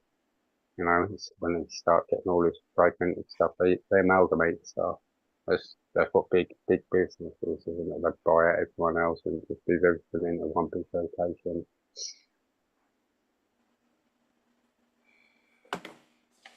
Man, last week somebody mentioned the shout outs, and I was thinking about them earlier. I got this fly tormenting me.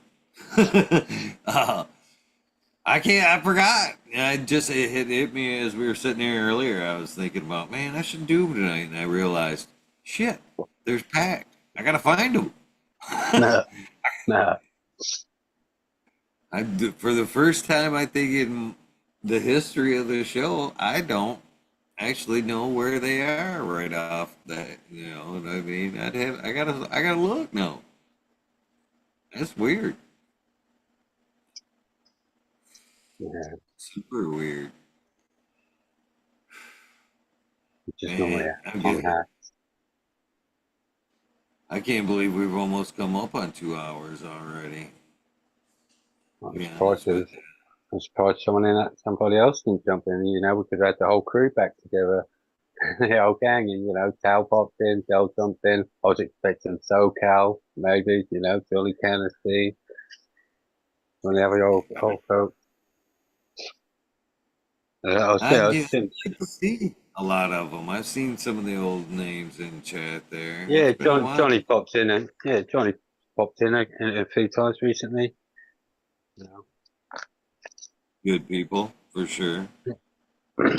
I spoke to It's one Johnny of for a those while. things that when you go dormant, you know, it's hard for everybody to get back on the wagon when you decide to pick things up. Yeah, And it's been, this whole year I pretty much have taken the year off. If you think about it, I've been here, but I've taken some time off. I've taken the back seat this year. I haven't been as aggressive as I have been, and I've kind of just sit back and watch some stuff play out and decided taking the where the time. road is going to take me next. Yeah, I mean, there is, you know, everything undoubtedly will move forward. How it moves forward, I'm still kind of undoubtedly. I got to get back to my interviews. That to me has always been my passion and why the reason why I started this. So hopefully at some point we get back to that. But I mean, things will get back to the normalcy. I got a feeling. I got a good feeling I mean, that it's like, the shows uh, will be more frequent here in the future than they have been in the past for more than several reasons. But I think you'll be seeing more of both the interviews and the Weedner worlds here in the coming future, especially as fucking winter comes, man. The days are getting shorter with a little bit less to do, you know what I mean? So might be time to get back to a little bit of everyday-ish type shows. And, maybe we'll draw some of the old folks back. I've been kind of leery, not leery, but lazy, I guess is the word. I used to be very much on point with hitting it up with past guests. You know what I mean? It's been a year since our interview, or something like that. Hey, we'd like to talk to you. I used to be super great on that, and again with this last year, I've kind of laxed on. I've laxed on the whole thing, to be honest with you. To be truthful, yeah, I'm well, grateful. you got I'm grateful all you guys have still been here patiently waiting. That's for sure. you've got to take the time to smell the roses. If not, life's going to fly by, and you're going to realise that you spent most of your life doing something that's not really, you know, this does serve a purpose. You know what I mean? But in the greater scheme of things, this isn't what I would say productive. We're not being productive whilst we're just sat here chatting shit, and we could be going out there and watching our grandkids playing, smiling, all these sort of things that makes life worth living, you know. And we shouldn't all be sat here in front of these screens and being occupied by stuff that's distracting us from actually going out and living. And I can see that's where you've been. You just like, you've got a little bit of more, you want to go and enjoy life, and this is where it is. You slow down, you're enjoying the time that you've got and you're appreciating stuff. Yeah, whereas before you might not have been because you didn't have the time to, because you were so fucking busy concentrating on other stuff. Right. Yeah. I think we all get like that. We all realise that every now and then. I think we all do the Well, little. this is where I'm at with it, and I had this fucking surreal moment the other day, to be honest with you. Part of some of the reasons I slowed down in like real life and the events and stuff, I love covering that shit, and I've seen a couple of like shots and a couple of chat comments about like, oh, at least I'm not just setting up the camera and letting it roll. That's me, trying to provide, let you guys see what's going on, but yet still enjoy the event. Because it's different, man. When you start spin that thing around, and you put it in everybody's face, it's a different feel. You know what I mean? So that's just been my kind of attempt. And when I'm covering it, I'm running around manning the camera and stuff, and I look back, or I don't even have to look back. I know I've got a camp full of friends there, while I'm not. I'm having fun, but I'm not having fun with my friends. You know what I mean? It's a tough line there. So this year I kind of sat back and went, I'm not gonna run around with the camera. I'm gonna try to just hang out a little bit, smell the roses, like you're saying. The feeling didn't change. We were still having fun. We still felt like we were being involved and being allowed to take part in that event.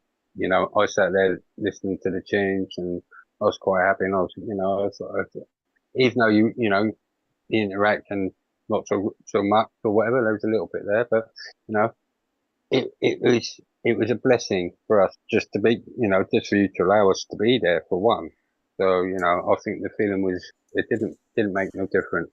You know, we were just privileged, just the same as when you go out and watch the sunset. These are little personal moments that, you know, you and Angel are having there, and you've invited us in to share that experience. And it's, you know, it's magical, and it warms people's hearts, and, you know, it shows you. Hey, you know, it's brilliant, mate. I love it. Yeah, and so I do hope things will get back to a little bit of regularity, but I do appreciate you guys following the ups and downs and you know whatever, and some of that stuff that you know what I mean. I put up just to try to keep the channel live, or you know what I mean, try to keep that notification going one way or another because I do miss just kind of just seeing the chat roll by, and talking to people, hanging out in the chat. That's kind of what I'm talking about. I kind of miss hanging out in the chat, and you know what I mean, those kind of moments. Yeah, I miss it actually. When I'm actually on the screen or on a show or whatever, I'm not oblivious to the chat because I'm normally watching it as a viewer.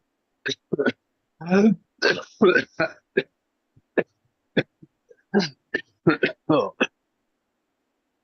yeah, I do. I sit here thinking, what's the chat saying? You know, that's going through my head the whole time. You know, and like today, I've totally neglected again. I haven't said hello to everyone in the chat. Is, you know, it's all these little things. It's weird. Like I say, it's the different perspective of actually coming on and actually being in front of the camera is being actually. I know you've got multiple screens going on probably, and you're a little bit more used to it, and a little bit more shape. You can do multitasking. Oh, I can't wait to settle in a little bit, but it was so as the internet connections get better and stuff. Are you guys, as we're talking about sunsets and stuff like that? There's a lot of other stuff that happens around here too, especially like right now. You guys interested in hanging out and watching tile? Cabinets always, be hung, doors be hung, shit like that. I don't know. always. Hang out. That'd be something I'd be interested in, like kind of like opening up the weed nerd world while I like tile. You know what I mean? Hanging Get out, critiqued. listening while I work. Get critiqued. Yeah, Oh, yeah. It was it is. I thought you were Tyler, not a plumber. Stand up. Yeah. Yeah. I don't know. I'm just again. Things have. Yeah. Who knows? I'm rambling at this point, all stoned and rambling. It Oh wait, was nice to get out and hang out though with people, get out and smoke some joints at the cloud cultivation. I'd forgotten how much I really enjoyed, some of these events. Hanging out with you. yeah. I'd like to. I'd love to come over there and hang out at some of your events. I'd like to go to events here, but it's a little bit dodgy here at the minute, mate. You know, it's just fucking. I was worried for my son. He went to Notting Hill Carnival today by himself. You know, in London, at one of the biggest carnivals. There's normally people get murdered every year. It has been previous years. I don't know where anything's happened, but he's home today, or he come home on the train today. And I was like, soon, as soon as I got the information, he's on the train, safe, coming back. But yeah, going anywhere at the moment. There's a couple of events here that are almost like it's a bit weird because, you know, how legislation is here, but I can go to an event where everything's sort of like legal, you know, in a country that, you know, it's illegal, but we do still have events where it's like, I don't know, it's just been allowed. It's not really. I only found out about it a couple of years ago that these events actually took place. I've only been at one, but I'd like to go more. But yeah, like I say, these sort of places probably attract some of the stuff I was talking about with crowds of people and just silly behaviour and just prefer to avoid it. But your country seems a little bit different, a little bit more friendly. Oh, we're definitely weed friendly in this country. That's for sure. Mhm. Very much so. Very, very much so. Well, we are up along that time, 11:02. I guess this would be a good time to throw it out there again. This is not an event. I would say that this is not an event. There's not be stuff bought or sold or anything like that. And again, thanks you, Mr. Rez, for providing the location and the idea, you, Mr. Smiley, about having an event or a little camp thing this coming weekend for Labor Day. So if you're interested in coming out and hanging, smoking weed nerd style, just to like hang out. It'd be nice if any of you guys play guitar and like would like campfire music, something like that. Highly encouraged. If we have a picker and a singer, that would be super awesome. I'm just saying, campfire stuff's always cool. Uh, you're more than welcome. Hit me up here in the Michigan or surrounding area, or if you're willing to just jaunt this way for the weekend, we'll try to make something happen for you. But cheers to those guys. Hopefully, guys. This is one of those things. I seen it. Yes, mate. They proposed this. They proposed this idea this weekend, and I was like, yeah, yeah, yeah. And then I literally later on this weekend, I went into the pisser cloud cultivation, and I had like this like flashback. I like the way I just said flashback, like I was fucking there. But like seeing like footage of like the Woodstock where like cars are parked along the road, and I'm like, Yeah, you just created a new event that's gonna uh, go down in history. The day Eagle Town got shut down by weed oh, nerds. no, no. That So would be so fucking funny, mate, to see that in the paper or on the on a news channel or something like that. All these cannabis people just congregated on one man's house.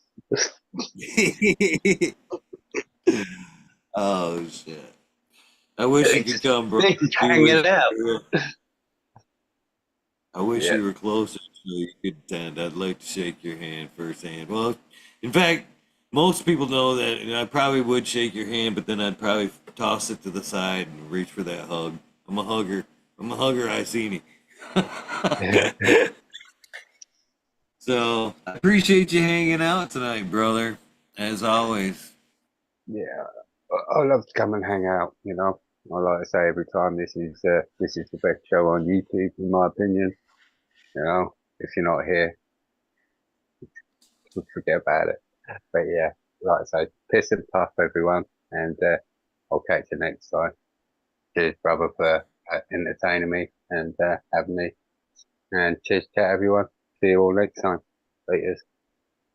Have a great week, my friend. I shall. I intend to. With that being said, hopefully you guys have enjoyed this episode as much as I have.